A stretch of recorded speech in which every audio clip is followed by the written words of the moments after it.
कभी कभी ऐसा होता है कि पति पत्नी बहुत हंसी खुशी रहते हैं, लेकिन उनके बीच में अनबन हो जाती है। कुछ ज़रा सी बात को लेकर उनके बीच में दूरियां बन जाती है और फिर वो दूरियां बनकर इतनी बढ़ती चली जाती है कि दोनों अपनी अपनी जिद पर अड़ जाते हैं। पति यह सोचता है कि पत्नी उसे मनाए और पत्नी यह सोचती है कि पति उसे मनाए। दोनों की जिद फिर एक चरम पर पहुंच जाती है। फिर दोनों एक दूसरे को ना ही तो मनाते हैं और ना ही एक दूसरे के पास जाते हैं। जब बोलचाल बंद, जब एक दूसरे से वो बोल नहीं रहे हैं तो जिस्मों का मिलना भी उनका बंद हो जाता है। दोस्तों, ऐसे ही एक पति पत्नी के बीच थोड़ी कहासुनी हो जाती है और फिर वो कहासुनी दोनों की अनाव बन जाती है, दोनों की जिद बन जाती है। बीवी यह सोचती थी कि पति गलत है, वह माफ़ी मांगेगा, लेकिन पति यह सोचता था कि उसकी पत्नी गलत है और उसका अधिकार ज़्यादा है, इसलिए पति को मनाने के लिए पत्नी को माफ़ी मांगनी चाहिए। इसी तरह से एक साल गुजर जाता है। दोस्तों, एक साल तक दोनों एक दूसरे से बोलते नहीं है। एक ही छत के नीचे रहते हैं लेकिन बोलते नहीं है। पत्नी खाना भी बनाती है, पति को परोसती भी है, खिलाती भी है, सारे काम उनके बीच में हो रहे हैं। बस क्या है कि दोनों एक दूसरे से प्यार नहीं करते, दोनों एक दूसरे की ख्वाहिशात को नहीं पूरा करते। ना पत्नी को ख्वाहिश होती है पति से मिलने की और ना ही पति को ख्वाहिश हो रही थी। दोनों के अंदर आग तो पूरी तरह से जलती थी, तड़पते थे दोनों एक दूसरे से मिलने के लिए, लेकिन उनकी जो जिद थी वो उनके आड़े आ रही थी। लेकिन एक साल के बाद एक ऐसा मोड़ आता है कि दोनों के बीच में सुलह हो जाती है और फिर उस रात पति ने अपनी पत्नी को सबक सिखाने के लिए कि मैं तो मर्द हूं और मैं पत्नी से बड़ा हूं, मेरा जो मकाम है, जो मेरा ओहदा है, वह पत्नी से मर्द का बड़ा होता है। इसलिए पत्नी को चाहिए था कि वो मेरे पास आती, सॉरी कहती, मुझे मनाती, और एक साल तक वो मेरे पास नहीं आए। इसलिए जब उनकी सुलह हो गई और फिर उनके मिलन की रात आई तो फिर उस पति ने ऐसी सेक्सवर्धक गोली खाकर अपनी पत्नी को सबक सिखाना चाहा कि आज मैं इसको ऐसा सबक सिखाऊंगा, एक साल की कसर इसके साथ पूरी कर दूंगा। और दोस्तों, फिर क्या होता है ये सुनने वाली बात है। सभी धक्का मुक्की कोई नहीं करेगा, सभी विस्तारपूर्वक पूरी सुने, अपनी प्रक्रिया जरूर दें और दोस्तों लाइक जरूर कर दिया करें, क्योंकि अपने इस चैनल पर आपके लिए मैं इस तरह की कहानी लाता रहता हूं। तो दोस्तों, शुरू करते हैं विस्तारपूर्वक। दोस्तों, ये कहानी है मध्य प्रदेश के भोपाल की। मध्य प्रदेश के भोपाल में रामवीर अपनी फैमिली के साथ रहता था। उसके परिवार में एक बेटा और एक बेटी थी। बेटी क्योंकि बड़ी थी उसने पहले ही शादी कर दी थी और बेटा उसका अभिमन्यु पढ़ाई कर रहा था। रामवीर सोचता था कि अभिमन्यु पढ़ लिख जाएगा तो वह उसको अधिकारी बनाएगा, सरकारी किसी बड़े ओहदे पर देखना चाहता है।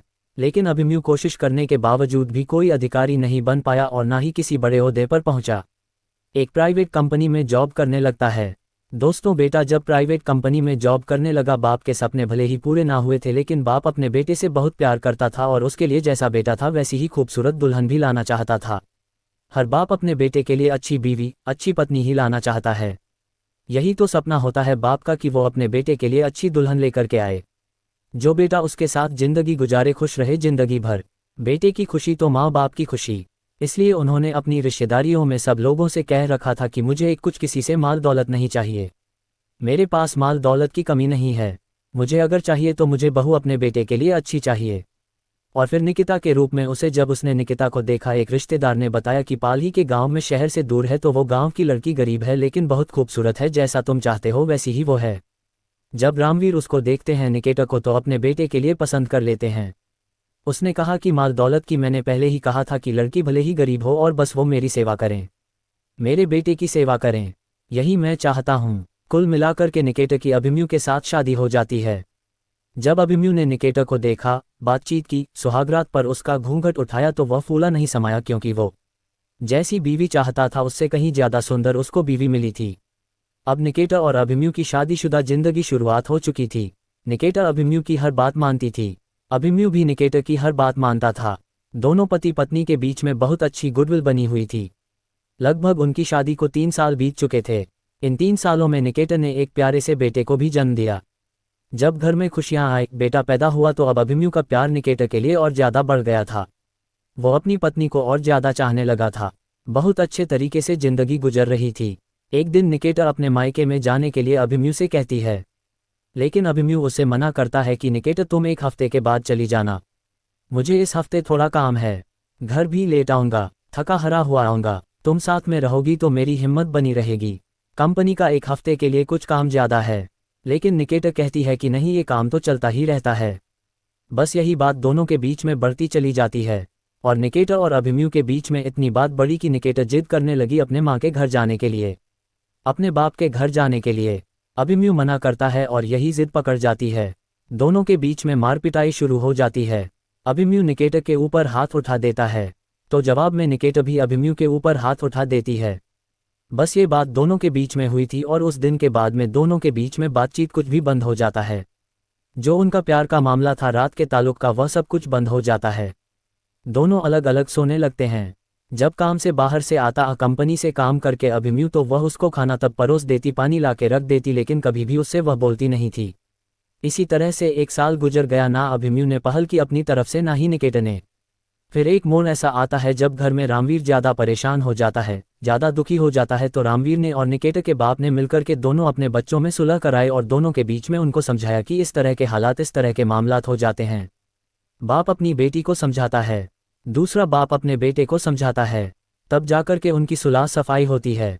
जब रात का टाइम आता है, उधर अभिमन्यु को 1 साल का गुस्सा उसके अंदर यही भरा हुआ था कि मैं तो मर्द था, औरत होकर के मेरी बीवी ने कभी इस 1 साल में उसको मेरी ज़रूरत महसूस नहीं हुई, कभी उसने पहल नहीं की, कभी माफ़ी नहीं मांगी। उसको गुस्सा था, इसलिए उसने किसी केमिस्ट से मिला और उसने कहा कि यार कुछ मुझे सेक्सवर्धक गोली चाहिए, ऐसी जो फुल तरीके से अपना काम करे। उस केमिस्ट ने उसको वो सेक्सवर्धक गोलियां दी और कहा कि यह गारंटी की दवाई है, आप इसको खा के अपनी बीवी के साथ वक्त गुजारो, आपको एक अलग ही आनंद आएगा। अब वो उनको लेकर के आ जाता है। दोस्तों, 1 साल के बाद जब पति का मिलन होता है, ऊपर से उसने वो गोलियां खाई हुई थी, तो वह पत्नी उसकी बर्दाश्त नहीं कर पाती। उधर उन गोलियों का असर उसके ऊपर ऐसा शैतान सवार था कि ऐसे मामले में, ऐसे हालात में शैतान बावला हो जाता है, पागल हो जाता है। शैतान उसको वर्गलाने लगता है। इंसान सोचने समझने की बुद्धि उसकी भ्रष्ट हो जाती है और वो वासना की आग में ऐसा जलने लगता है कि वो कुछ भी हो जाए, कैसे भी हो जाए, वो कर गुजरने के लिए हर अपनी बीवी को या वो किसी के भी साथ हो। बहरहाल उस वक्त वह पूरी तरह से दरिंदा बन जाता है जब वह कुछ और पावर की दवाई खा लेता है। उसकी बीवी उसको छुड़ाने की, उससे छूटने की कोशिश करती है। बहरहाल उस वक्त में वो अपनी बीवी को टॉर्चर करता है, मारता है, पीटता है, जबरदस्ती उसके ऊपर वो अत्याचार करता है और वो रात भर कई बार उसने आगे पीछे हर तरह से अपनी बीवी को टॉर्चर किया। यहाँ तक कि जब उसकी बीवी ज़्यादा चीखी चिल्लाई, उसने कहा कि मैं अपने बाप से शिकायत करूंगी, तुम्हारे बाप से शिकायत करूंगी। तो उसने उसका मुंह दबा लिया और फिर क्योंकि उसके अंदर जो थी वो गोलियों की पावर थी, वो कम हो नहीं रही थी। उधर उसकी गर्मी अंदर वो उसको परेशान कर रही थी बार बार। उसने उसका मुंह दबाया और उसकी आंखें जो है निकिता की, वो फटी की फटी रह जाती है और वो दम तोड़ देती है। यानी एक अच्छे खासे पति से वो उस वक्त में शैतान बन गया, जानवर बन गया, हैवान बन गया और अपनी पत्नी को मौत के घाट उतार दिया। वो पत्नी उसको बर्दाश्त ही नहीं कर पाए, उसको झेल ही नहीं पाए और वो दम तोड़ देती है। जब पत्नी मर चुकी उसके बाद भी उसकी वो हवस, वो वासना ठंडी नहीं होती है और वो उसके साथ रात भर जो है वो कृत्य करता रहता है। बहरहाल जो भी हुआ, सुबह जब होती है, जब उसके ऊपर से वो नशा उतरता है, जब वो उसकी वासना की आग ठंडी होती है, तब उसकी आंखें खुली कि उसने ये क्या कर दिया। जब उसके वो सुबह हुई, रामवीर आता है, क्योंकि रामवीर जो ससुर था वो सबसे पहले अपनी बहू को आवाज़ देता था कि बहू चाय बनी, नाश्ता बना या नहीं बना। रोज की तरह वो आता है, अपनी बहू को आवाज़ देता है। उधर कमरे के अंदर यह जो था वो बैठा हुआ था, रामवीर का बेटा अभिमन्यु। उसकी बहू जो थी वो रामवीर की वो एक तरफ लेटी हुई थी, इस तरह से उसने उसको लेटा दिया था जैसे सो रही हो। तब जब ससुर उसको आवाज़ देता देता अंदर बेटे के कमरे में आने की कोशिश की, तो उसने कहा कि पापा, तुम्हारी बहू जो है यानी निकिता सो रही है, इसकी आज तबीयत खराब है। ससुर जो था यानी बाप अपने बेटे की बात मान लेता है। ठीक है, हो सकता है कि बहू की तबीयत खराब हो, इसलिए वो वापस निकल जाता है। सुबह से शाम हो गई, लेकिन आज बहू घर में ना कोई काम कर रही है, ना बाहर दवाई लेने के लिए जा रही है। आखिरकार उस ससुर को शक होता है, यानी रामवीर को अपने बेटे पर शक होता है कि उसका बेटा उससे झूठ बोल रहा है, कोई ना कोई मामला जरूर है। फिर जब वह अंदर कमरे में जाता है तो बाहर देखता क्या है बेटे के कमरे में कि वो बाहर गया है, लेकिन वो ताला लगा करके गया है कमरे का।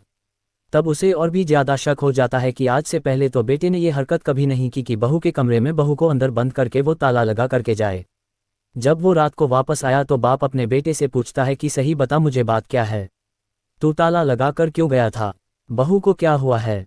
तब उसने बताया कि पापा, रात को तुम्हारी बहू की यानी निकिता की तबीयत खराब हुई, अचानक से उसे उल्टी आई और जब तक मैं डॉक्टर के पास ले जाता उसने दम तोड़ दिया।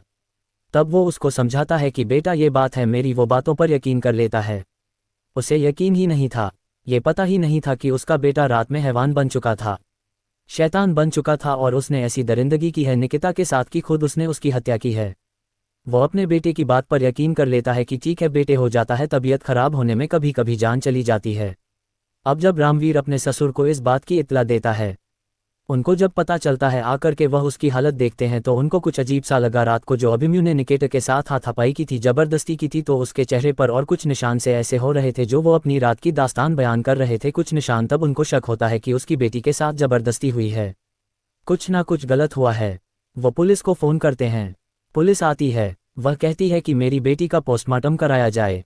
मुझे अपने दामाद पर यह यकीन ही नहीं है कि उसने उसके साथ कुछ ऐसा ना किया हो, और मुझे ऐसा लगता है कि मेरे दामाद ने ही मेरी बेटी को कुछ किया है। इसीलिए ये सबूत मेरी बेटी के जिस्म पर निशान है। फिर जब और ज़्यादा अंदर तक खोल कर देखा गया तो तमाम उसके जिस्म पर ऐसे निशान थे, मार पिटाई के भी निशान थे, और जिस वजह से अभिमन्यु के ससुराल वालों का काफ़ी हंगामा होता है। काफ़ी लोग फिर इकट्ठे हो जाते हैं, नारेबाजी होती है और वहाँ पर लाश को सड़क पर रखा जाता है और हत्यारों को पकड़ने की मांग की जाती है। रामवीर अपने ससुर और उनके आगे रिश्तेदारों के आगे हाथ जोड़ता है कि इसमें जो भी अगर मेरा बेटा दोषी पाया जाता है तो मैं अपने बेटे का कभी फेर नहीं करूंगा, कभी उसको बचाने की कोशिश नहीं करूंगा। पोस्टमार्टम की रिपोर्ट आ जाने दो। दोस्तों, जब पोस्टमार्टम की रिपोर्ट आती है और डॉक्टर जब उसमें खुलासा करते हैं कि निकेता के साथ में बड़ी हैवानियत और बड़ी दरिंदगी की गई है, बल्कि आगे नहीं पीछे से भी उसके साथ यह सब किया गया है, और ऐसा किया गया है कि जैसे कि किसी ने कोई सेक्स वर्धक या नशा करके इसके साथ यह सब किया हो, वो जानवर वो हैवान बन गया हो, क्योंकि उसके जिस्म पर भी काफ़ी चोटों के दबाए जाने के भी बहुत ज़्यादा पूरे जिस्म उसका नीला हुआ पड़ा था, जैसे कि कोई इंसान अपनी सुध बुध खो बैठता है। जब ये पोस्टमार्टम रिपोर्ट आती है तभी पुलिस उसको गिरफ्तार करके ले जाती है। जब उससे पूछती है तब उसने बताया कि 1 साल से हमारी मुलाकात नहीं हुई थी और मैं अपनी पत्नी को बस थोड़ा सा ये सबक सिखाना, उसके साथ कुछ ज़्यादा करना चाहता था, थोड़ा सा जैसे कि अक्सर होता है तो कुछ ज़्यादा करना चाहता था। उस ज़्यादा करने के लिए मैं केमिस्ट पर गया, कुछ चेक्स वर्दा की तरह की दवाई गोलियां ला के वो खा ली मैंने। फिर मैं अपने आप पर कंट्रोल नहीं रख पाया और मेरी बीवी मुझसे छूटना चाहती थी, क्योंकि मैं जिस तरह से बीवी के साथ में हम बिस्तर हो रहा था, उसके साथ में संभोग संबंध बना रहा था, वो मुझे अपने से अलग कर रही थी और फिर यही जिद उसकी बढ़ती चली जाती है। मुझे गुस्सा आने लगा, फिर उसको मारने पीटने लगा। फिर जब मैंने उसको मारना पीटना शुरू किया, मेरी बीवी ने मेरे साथ मारपीट लड़ाई शुरू की और वो भागने लगी वहां से।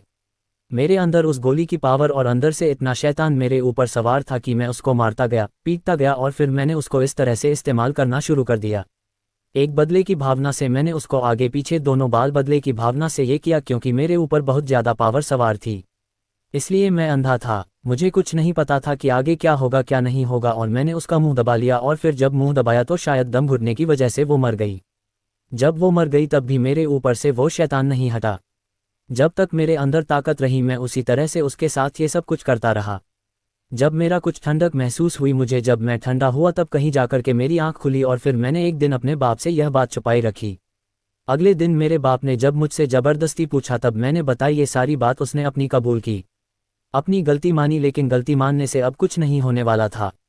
अभिमन्यु ने अपराध किया था और इस अपराध के लिए उसे गिरफ्तार किया गया। गिरफ्तार करने के बाद उसके बयान दर्ज होने के बाद उसे फिर जेल भेज दिया गया। तो दोस्तों, इस तरह के हालात भी कभी कभी बन जाते हैं, हो जाते हैं। चलिए दोस्तों, आपसे फिर किसी नई स्टोरी में मिलते हैं, तब तक के लिए खुदा हाफिज।